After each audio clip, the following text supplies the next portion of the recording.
একটু কারেক্ট করে দিই, যেটা হচ্ছে 2000-এর অধিক পালালেও বর্তমানে অ্যাপ্রক্সিমেটলি 900 জন পলাতক আছেন। বাকিরা কিন্তু কারাগারে ফেরত এসছেন এবং তাদেরকে প্রথামতভাবে ব্যবস্থা গ্রহণ করা হয়েছে। এর মধ্যে আপনার যদি জঙ্গি এবং যদি বিশেষ মৃত্যুদণ্ডপ্রাপ্ত অথবা যাবজ্জীবন প্রাপ্ত যদি বন্দির কথা বলেন, এই ক্যাটাগরিটাকে আমরা সমন্বিতভাবে এদের সংখ্যা ছিল 98 জন, একদম প্রেসাইজলি বলতে পারি।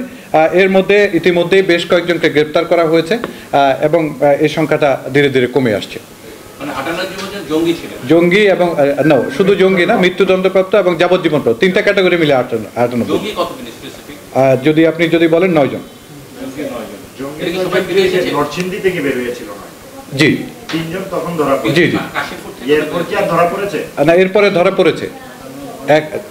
আপনারা যদি একটা জিনিস আমি আপনাদের বলি যে মানে জি জি, একটা হচ্ছে আপনার ধরেন জঙ্গি একদম যদি নরসিংদী এবং বিভিন্ন জায়গা থেকে যারা হচ্ছে আমরা যাদেরকে বলছি হচ্ছে সাজাপ্রাপ্ত জঙ্গি বেসিক্যালি, আর যাদের 9 জন বলছি তারা হচ্ছে সাজাপ্রাপ্ত জঙ্গি। এছাড়া আসলে বিচারাধীন কিছু বন্দী ছিল যারা নরসিংদীতে, তাদের মধ্যে কিছু বন্দী পালিয়ে গিয়েছিল এবং অনেকে ফেরত এসছে। জি, আমরা যদি বলি মিসিং জঙ্গি আছে অ্যারাউন্ড সব মিলিয়ে আমাদের অ্যারাউন্ড হয়তো 80-র মতো। জি জি জি, সরি একটু কারেক্ট করি, 70 জি জি জি। কাশিমপুর, আমি টোটাল বলছি, কাশিমপুর নরসিংদী সব মিলিয়ে